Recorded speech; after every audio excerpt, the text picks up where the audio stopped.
Hello and welcome back to the channel. And today we are continuing our demo day series. And I've got Wolter here from Younium. And we're really looking forward to taking a walk through their subscription management platform. But before we do that, Wolter, welcome to the channel.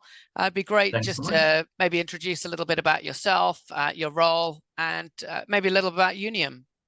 Sure, thanks. Thanks so much, Charlie. Yeah, I'm Wolter, like you said. I'm heading up the revenue operations department of Younium, which is super cool.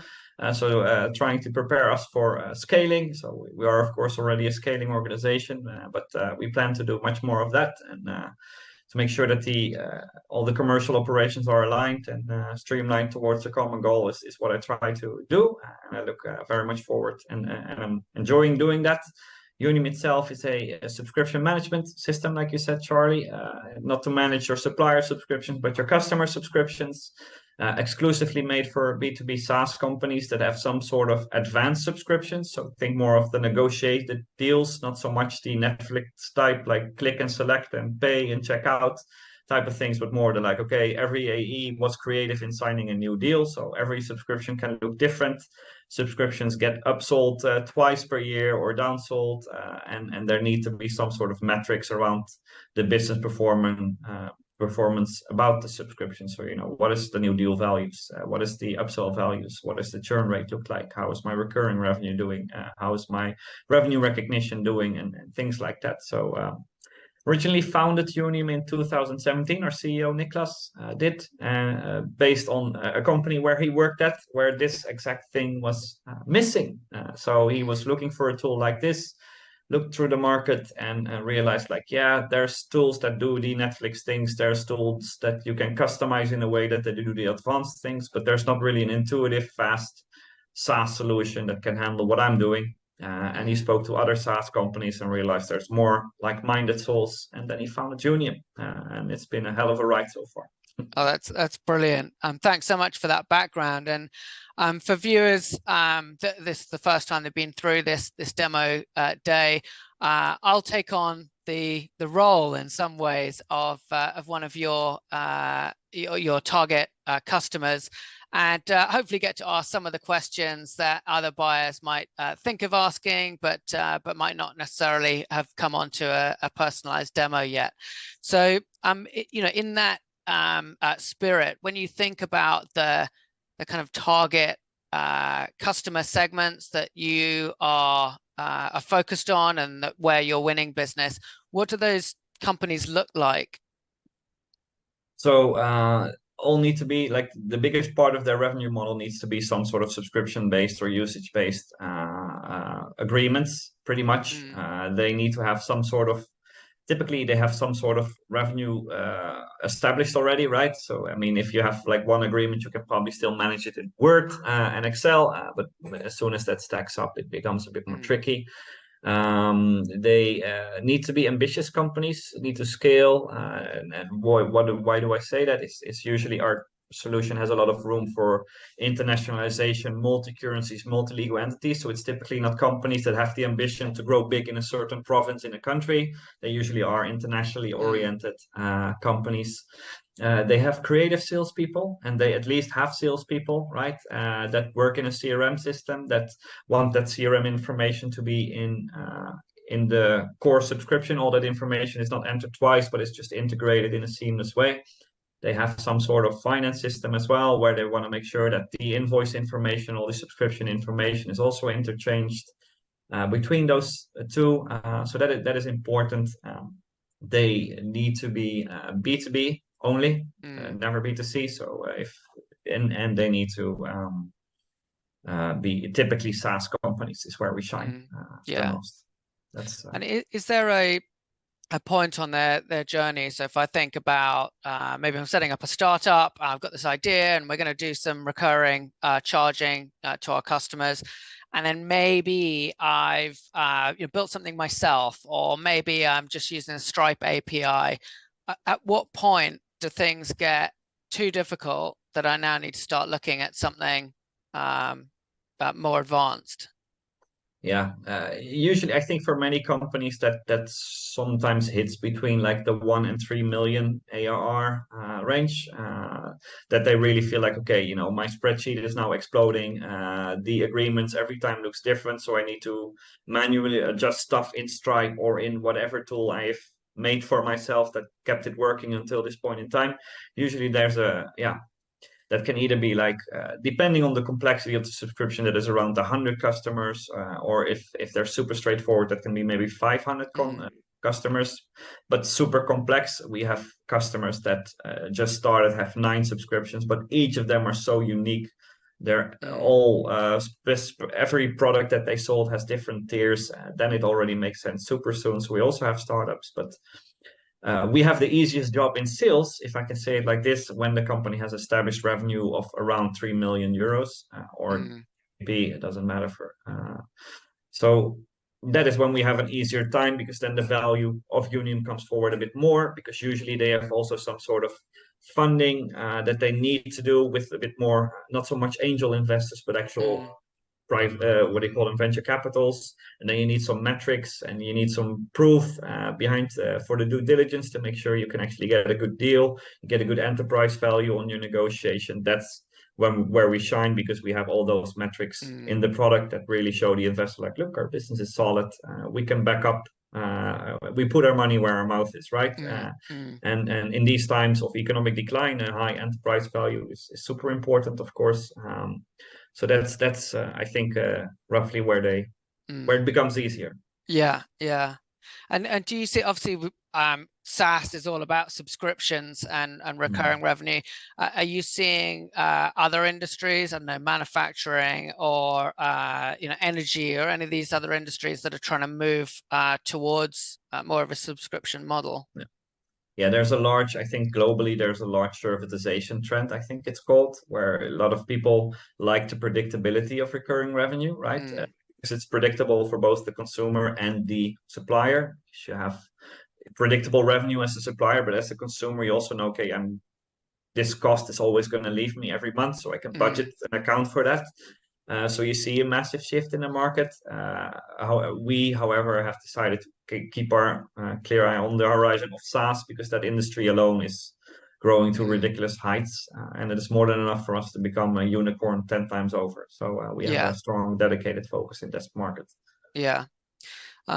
Okay, so I'm SaaS business. Maybe I'm 3 million ARR, something like that. I'm starting to get into a bit more complexity. Who are the types of personas that you're most commonly engaging with, that is contacting you and saying, I've got a problem? If you would have asked me this 5 years ago, I would have probably told you CFOs. But you see, also SaaS businesses are very modern companies.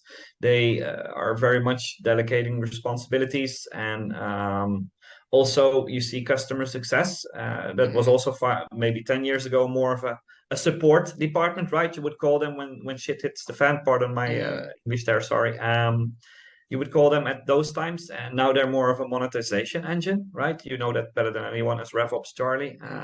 It's where extra money comes in, and especially in the economic decline, grows your business, even though new business might be a bit tougher. I think customer success managers sometimes, as finance staff in general, also operational roles that try to make sure that operations, customer success gets the information from the negotiated deal agreed by sales. So it was CFO, super straightforward answer 5 years ago. Now it is both finance staff and customer success staff and RevOps staff that really look at tools like this. And what is the pain or the challenge that they're facing with this complexity? How's that affecting their ability to run the business? Usually it ends up in what we call revenue leakage. So if you have you need to send an invoice 12 times a year or once every year, and you forget it, there's a certain price tag to that if you forget that. Sometimes an agreement is so complex. So for instance, you have these seat-based pricing where there's like, okay, between 1 to 25, tiered-based pricing, between 1 and 25 users you pay X, and 25 to 50 you pay Y, and so on. And what happens is, if a customer reaches 27, there's a certain like, yeah, but we didn't track that properly, how many actual users they had, right? We didn't track that, so we didn't bump them up to the new tier and ask them to pay more. And that is revenue where they just leave there because they then say, let them just pay 25 because we don't know what they're actually doing. It's called revenue leakage, and yeah, that is usually the business case alone. And I think typically, according to some McKinsey research, between 1 and 5 companies leak between 1 and 5% revenue of their revenue by not invoicing properly, by missing invoice occasions, by not renewing on time, by not spotting the upsell opportunities because they don't know what is in the original agreement versus what we have on our price list now. That thing alone usually validates a business case.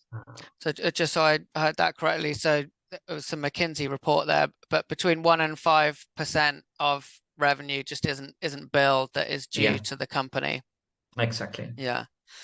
And in terms of a hard benefit to someone, like just fix this, and between 1 and 5% uplift on revenues is an easy fix. Yeah. Yeah, I mean, I can say from my experience, having spent many years in enterprise sales roles, the frustration or the time that gets soaked up when, especially in a transaction-based model, when a customer gets an invoice and then they contact their AE or their CSM and says, I've just got this invoice. Either one, I don't understand it, or two, it's incorrect. And then you have to try and figure that out, going back through the contract, going back through their product usage analytics, and it soaks up so much time. And you can totally see how this just ends up in leakage of someone just saying, look, just leave it. Yeah, exactly. Forget about it. Yeah. And yeah. we try to take all that agreement data, that quote data, literally everything that was on the quote gets transferred to Younium, and we transfer that data into an invoice. So the customer always kind of gets the thing on the invoice that they had a signature on in the first place. So that not only, of course, make sure that they pay it, but they also pay it on time because there's no confusion or internal discussions like, hey, what was this? So it also helps the cash flow a bit. Yeah. So let's thinking about pricing models and bundling and some of the common things that occur in SaaS. What are some of the advanced sort of concepts that people are coming up with that's causing this complexity in terms of, I don't know, different contract lengths or different tiers of pricing? What are the most common challenges that you see people trying to wrestle with?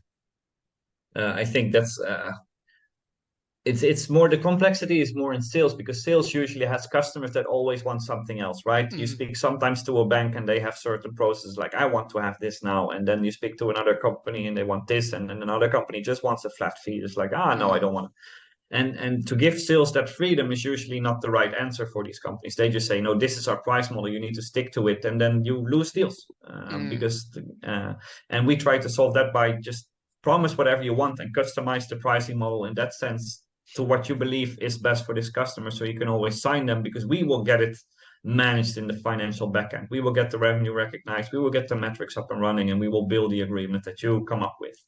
And that is usually a thing on its own that companies come up with. And what you see is in product management departments, people limit their pricing and packaging potential because of what is possible in the financial backend. Yeah. And that is, I had that at a company I worked before, and that's when I heard this founder story of Niklas at Younium. It's like, I want to join this group. This is they found something that is special, and that is the biggest change. And you see a lot of pricing. Tiered base is super common, seat base is super common, but the tiers itself and the actual seat pricing can differ per each customer you have, and that is something we really enable our customers to just do whatever they is best. And the phrase of the year is PLG for so many SaaS companies. So if you've got a field sales team, it's all about, let's just sell this thing on the website. And if you're PLG, it's all about adding on enterprise tools and getting an enterprise team going up. Yeah. So do you see there's this I don't want to say conflict, but this interaction between PLG subscription models, which probably wants a bit more simplicity, and then these enterprise subscription models where it's whatever the sales team can conjure up that day? Yeah, exactly. No, I think what is fun is that either you choose the PLG route or you choose the enterprise route. But typically what you do with that is you limit yourself. I think both are fantastic. So if you look at Younium, for instance, we want to have a bit of PLG for ourselves to our customers to make sure that they go to our website. That's something we're working on in all transparency, to go to our website, start using Younium, send some invoices, and from a certain point, like, okay, you had 10 free, whatever it's going to be, right? You had X number of free invoices to do. From this point on, you can sign up and start paying. That would work super well for the startup companies, but that would never work well for an enterprise companies. And we want both customers. We want the entire SaaS industry, because and that's where we have a dedicated sales team. So we don't want to limit ourselves. We want to do both. And for some companies, it might make way more sense to get a PLG. Like Slack, if you would have enterprise sales on Slack, maybe that's not the best idea. Maybe, I don't know. I'm not into that much. So I think for some companies, it makes sense to limit yourself to one of the two strategies. For some companies, like Younium, I strongly believe both strategies are super good. And I think that's the case for many more companies. That both strategies work to keep your customer acquisition on the low end, for the smaller revenue rewards, and invest a bit more on the higher revenue rewards. I think that's perfect. Yeah. So in my my role as a CFO, or maybe a revenue ops leader, I'm starting to look at subscription management, and I might come across, if I come from a Salesforce background, I might have come across Zuora, who seem to be the sort of leading name in that, certainly initiating subscription management. If I've come from more of a sort of startup background, I might be using something like Stripe, like I mentioned, or Chargebee. How does Younium position yourself in that segment, and what's the sort of the sub segment that you're really looking to capture? I think we're not looking much for it's a bit, we're really looking for that complexity, because if we meet a customer that says, like, our pricing model is almost identical to that of Netflix, we would redirect them to a Chargebee or a Stripe. Like, they're going to make you so much more happy, because they have perfect support for this. They have a UX that will blow you away for these kind of subscriptions. And if you are an enterprise company which has 200 people working in a finance department, and there's massive budgets for consulting and really custom your business into that, like we call it the SAP or Oracle of the subscription management, then maybe Zuora makes sense. We really believe we're the best when your subscriptions are not always straightforward. So it's more of positioning in terms of, like, how simple are you? If you're both B2B and super advanced, we strongly believe, given whatever size you are, small, big, startup, scale up, enterprise, we believe we are positioned best for those kind of customers, regardless of size. You thrive in the complexity of, exactly. of enterprise SaaS. Yes. Yeah. If you're up for it, it'd be lovely to see a little bit of the tool, maybe a common use case would be really helpful. Sounds good. I think I'm able to share screen here. Should be able to. Yeah, perfect. Good. So here you see Younium. I will not run through all the features, of course. Just highlight a few things you see in front of you now. Here you see the legal entities. So sometimes you typically have like a holding company, and maybe you have like a legal entity in Germany, you have one in Sweden, one in UK, and you have the mother company, US, for instance, whatever. And all of these things have different currencies. So this one is reporting in US dollars, this one in euros, this one in also euros and Swedish crowns. Just checking, I'm looking at the same thing you're looking at. I'm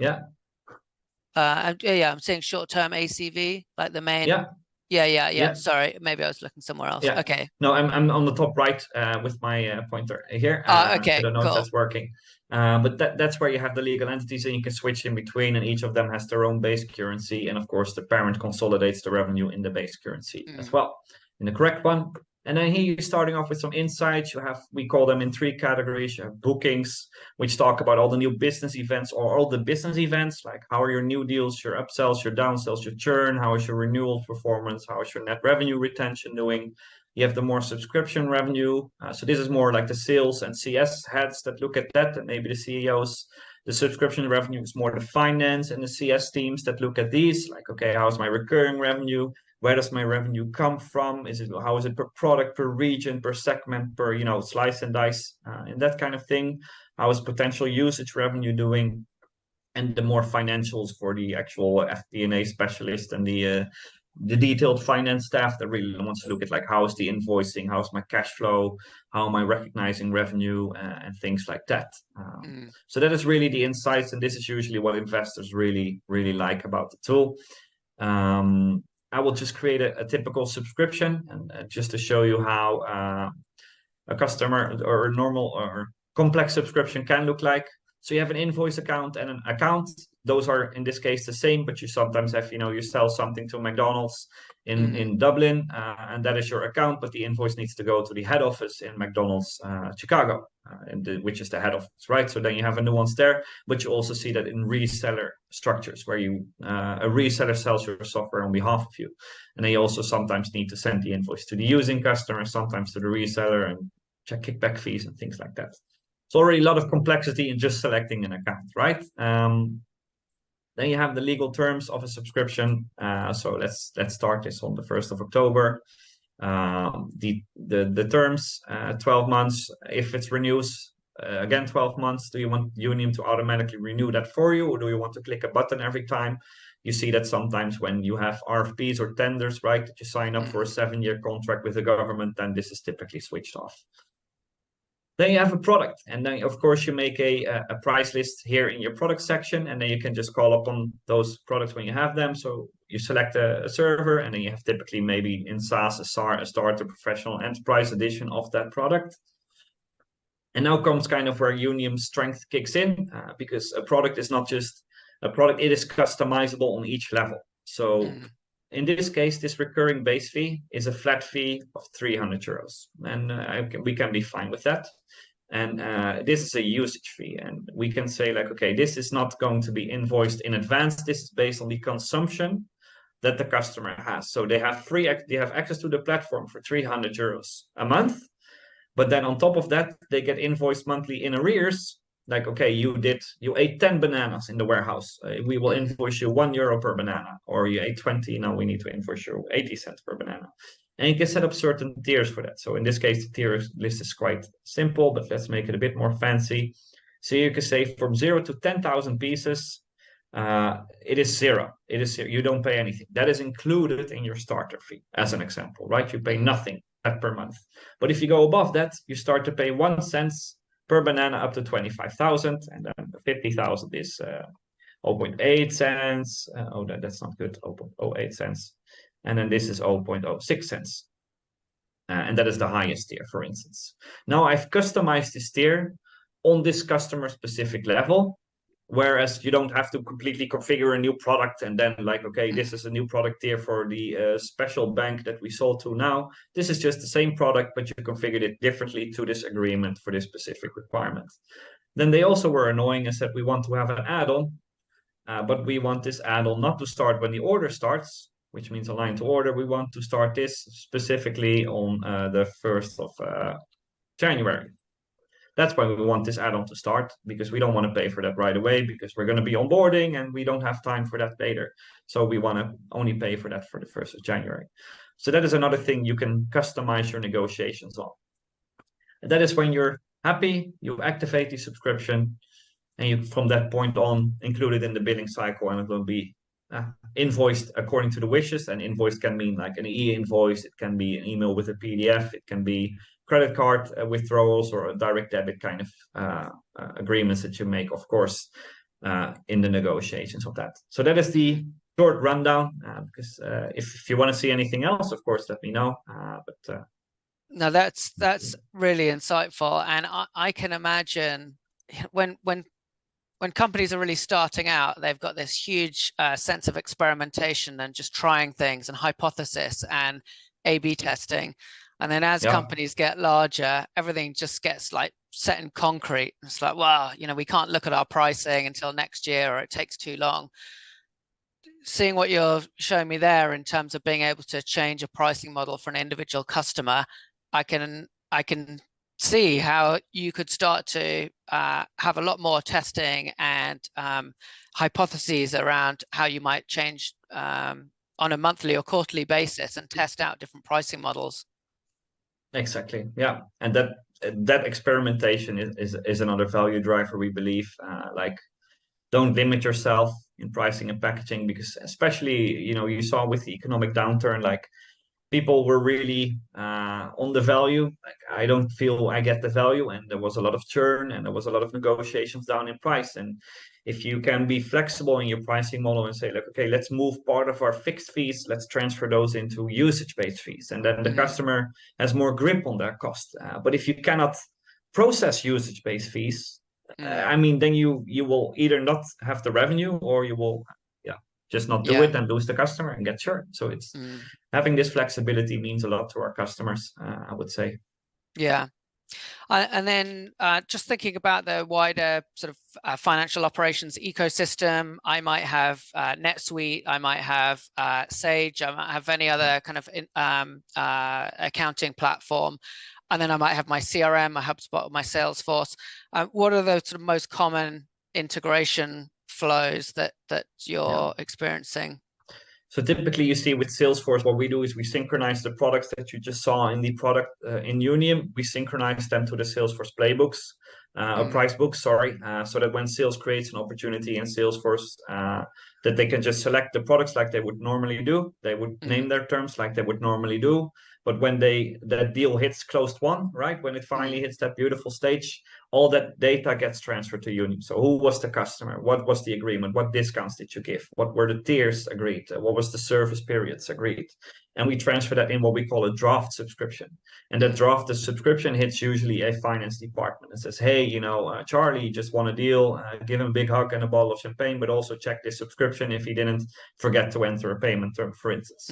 Once finance approves that subscription, it becomes a billable order, like we call it. And then from that point on, it gets invoiced to the customer on whatever interval agreed with that customer as well, exactly according to the data that was agreed and was put a signature on in Salesforce, right, at some point. That is the strength. And then that invoice data from that subscription gets transferred to a NetSuite.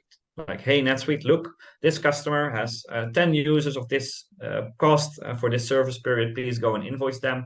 Or Younium itself sends it out. You can choose with Younium if you want to send it from the platform of Younium, or you want to send it out via NetSuite. And also then that gets fed back. So, invoice gets sent out, invoice gets paid. Then we also tell Salesforce, customer received the invoice status is unpaid or is overdue. And then, when you in finance, Charlie, call Wolter, like, hey, Wolter, your customer didn't pay their invoice, but they signed with us last week. Give them a call. I have all my information in my tool, my CRM that I work with. And I see, like, okay, it indeed is it's unpaid. It's these products, it's this amount. Because, I'm sales, I moved on with my life as soon as there was a signature, right? So I need to have that data in front of me to move on. And I think that is the strength, that bi-directional flow of information all the way through the code to cash. And I guess coming to the end of our conversation, Swedish headquartered company. I saw you opened up in the US an office back in October last year. Can you give me a bit of context about the sort of the global coverage, and how do people get in touch with you or with Younium?